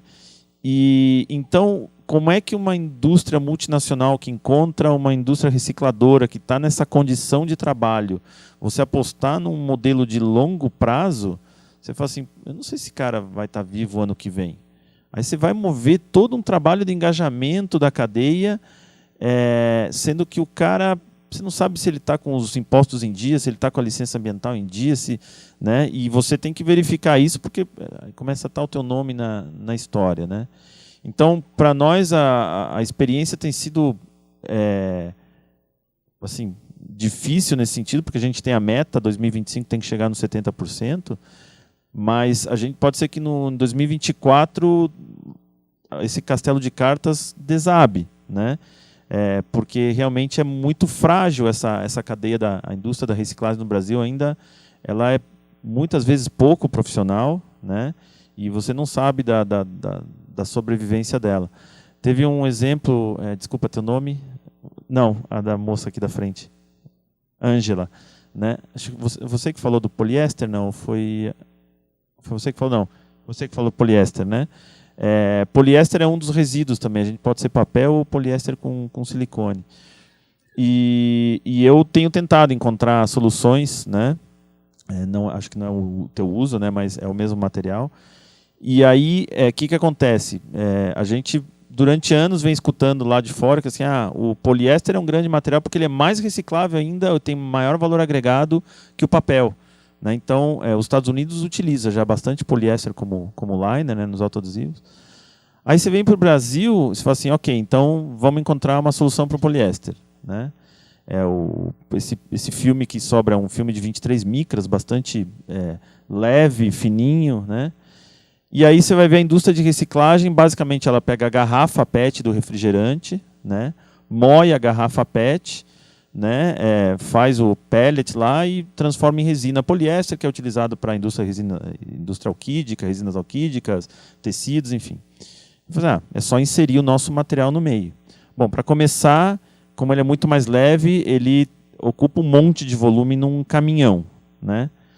Aí chega na extrusora do cara da indústria de reciclagem, o material é tão leve que ele não desce lá no cone para ser, né, do material moído lá, ele não vai junto. Então teria que estar alguém enfiando o pé lá para o material descer. Daí você fala assim, pô, mas não é possível que não tenha uma tecnologia para tratar esse material. Lá fora tem, né? Mas um equipamento desses não sai por menos de R$700 mil, né? Aí você pega um cara que está quebrado, que não paga imposto, não sei o quê, não tem investimento no Brasil, né? Ou seja, não tem linha de crédito. O cara não vai fazer, né? Não vai investir. Então a gente até conseguiu um cara que conseguiria fazer isso, e o jeito que ele resolveu para moer o PET é um jeito tão artesanal, né? Porque ele falou assim, ó, o que é polipropileno e polietileno, eu ponho nesse tacho aqui, eu encho de água, começo a bater igual uma batedeira industrial, e aquilo de bater tanto vai esquentando, a água começa a evaporar, e aí vai virando uma maçaroca, e aí eu consigo quebrar isso aí e colocar na extrusora. Quando eu faço isso com o poliéster, essa água que eu coloquei, ele começa a ser agregada no material, e quando eu coloco isso na extrusora, eu não consigo tirar essa água na degasagem, e esse vapor, essa água pode ser solta na hora da extrusão e pode explodir a minha cabeça de extrusão, ou seja, eu tenho um risco de segurança gigantesco. Então, assim, você parte da premissa que era fácil resolver, porque já existe uma indústria reciclando PET. Mas aí você vai pegar o caso específico, entender a cadeia de como é que eles podem reciclar isso aí, e você vê que não tem solução técnica, e se você quiser realmente, se alguém obrigar a gente a reciclar, a gente vai fazer. Mas vai fazer de um negócio que eu nunca mostraria para nenhum cliente meu como que eu resolvi o problema.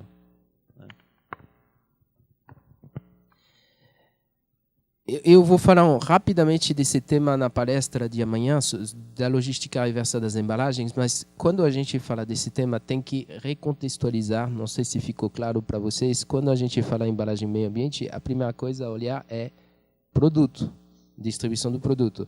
Em termos de impacto, estamos falando de 10 a 100 vezes mais.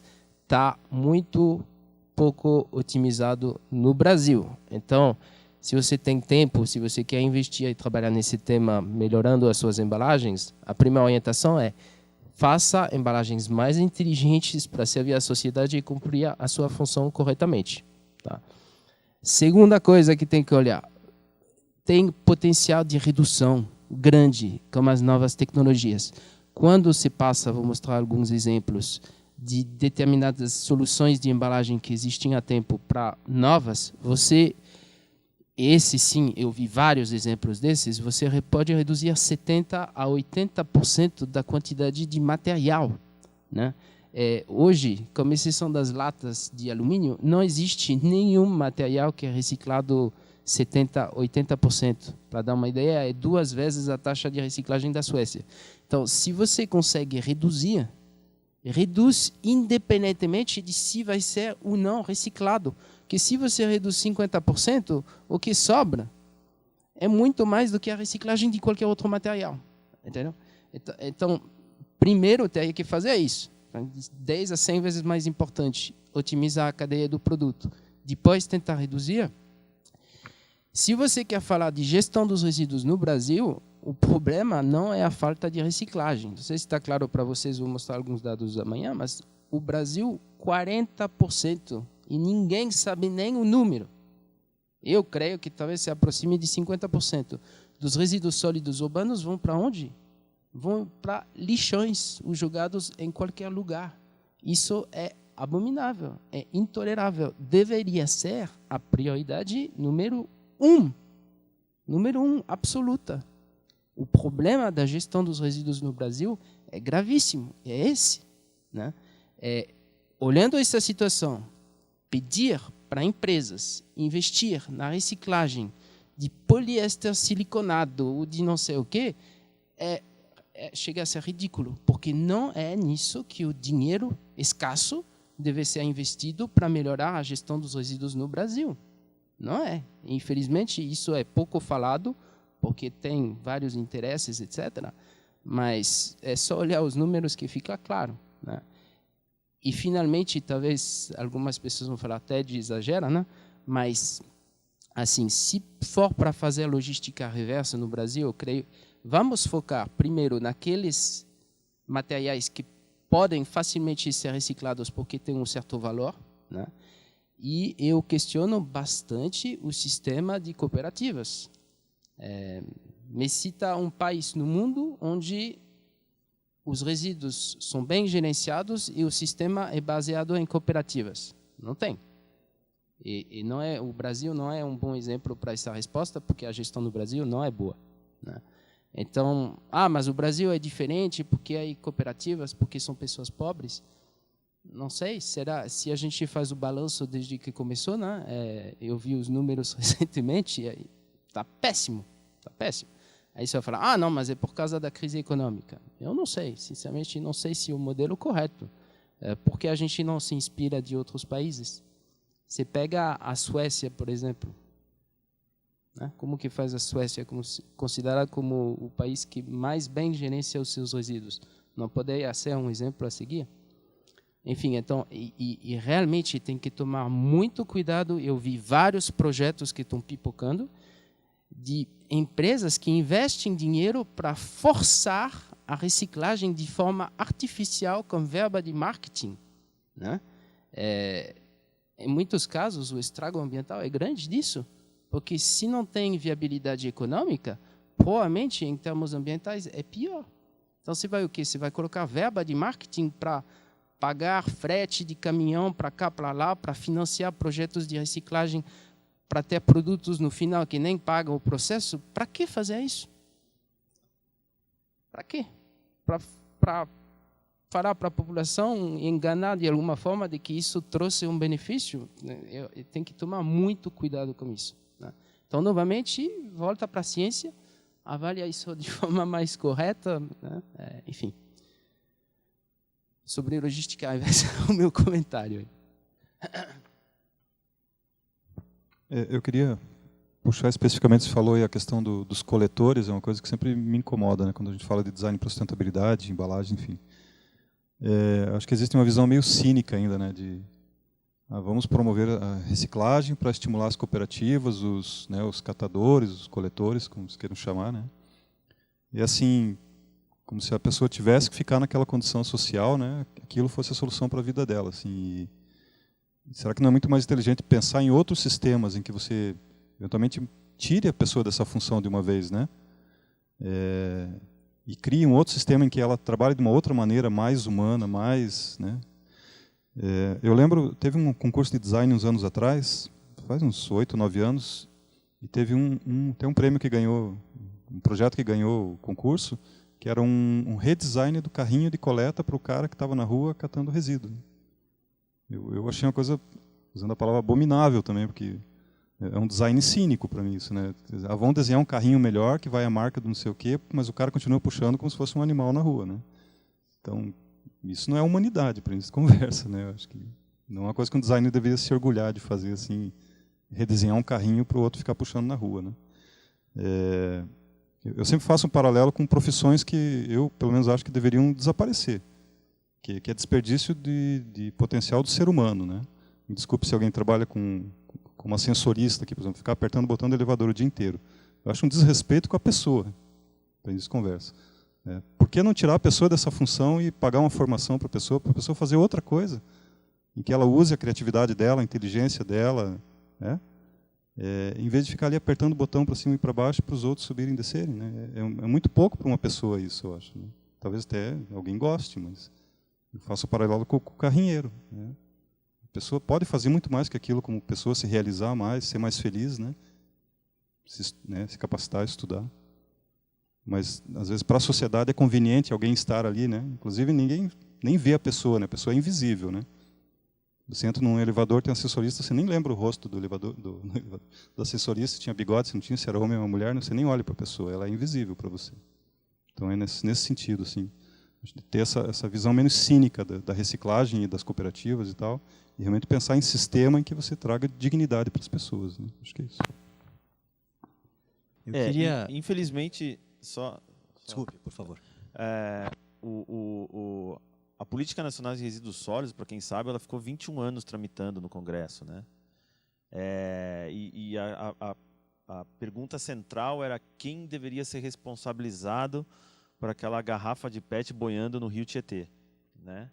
Que é feio, que isso, que aquilo, quem deveria pagar é a Coca-Cola, não, quem deveria ser punido é o prefeito, não, quem deveria ser punido é o cara que jogou a Coca, não jogou no lixo, né?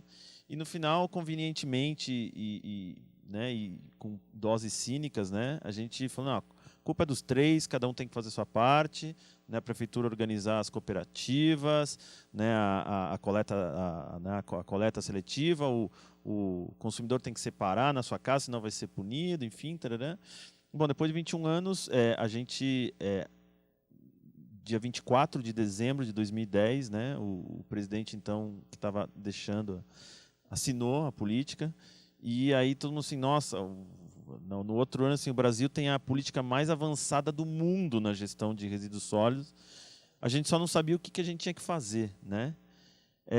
E a gente está discutindo há 7 anos depois disso o que a gente tem que fazer, e até agora os lixões continuam lá, as prefeituras, assim, não vou nem falar, mas os projetos vergonhosos de copy-paste, tão vergonhosos que tem prefeitura apresentando, né, qual que vai ser o projeto com o nome da outra cidade que copiou, não mudou nem o nome da cidade, né?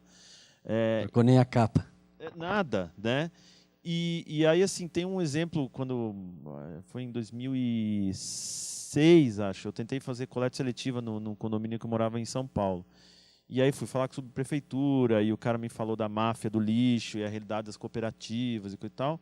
Finalmente a gente fechou com uma cooperativa que era mais organizada, que era ali perto da Ponte do Socorro, na zona sul de São Paulo. Uma cooperativa grande, enfim, eu fiz um tour, o cara me mostrou como é que eles separavam, aquele negócio desumano, né, do jeito nada industrial de separar coisas, né. E anos depois saiu no Cidade Soluções, uns 2 anos atrás, que realmente esse modelo estava falido, que não dava certo, né, e eles investiram em mecanização. E aí todos os caras que eram da cooperativa passaram a ser empregados, ganharam uniformes, funcionários, treinamento, né, luvas, EPI, coisa e tal. E aí a autoestima dos caras aumentou um monte, a renda ficou fixa todo mês, ou seja, transformou num negócio mesmo, né? Porque no final é um negócio, né? O TED, assim, há 2 anos atrás na Abre, numa das discussões surgiu, né, do nada a palavra economia circular, né? E aí eu falei assim, por que nós estamos discutindo economia circular? É só mais um nome para sustentabilidade, para tudo que a gente está falando aqui. E aí encomendamos o TED, né? Ele é um grande leitor, né? Ele falou assim, TED, faça uma palestra para nós de economia circular. E aí ele trouxe os conceitos da Fundação Ellen MacArthur, tudo. Mas o bacana de tudo isso é que, daquele dia, pelo menos pessoalmente, eu falei assim, a primeira palavra é economia, né? Se não tiver um motor econômico movendo tudo isso, não adianta falar de outras coisas primeiro. Não adianta falar nos golfinhos, não adianta falar nas baleias. Se não tiver um negócio que sustente a economia e fazendo ela ser circular, não começamos uma discussão, né? E aí, assim, a gente parou de falar de reciclagem, logística reversa, a gente começou a usar o termo economia circular e parecia que ele sempre tinha feito parte das discussões, mas aí, cada vez mais que você começa a falar em economia, você começa a ver assim, puxa, que falho foi o modelo que a gente ficou 21 anos discutindo, passa pelas cooperativas desse jeito miserável delas estarem, né? E, assim, sinceramente, ele vai ter que ser repensado logo, se realmente a gente quiser tratar essa questão a sério, né? Era só um desabafo, desculpa. Está desabafado. Eu queria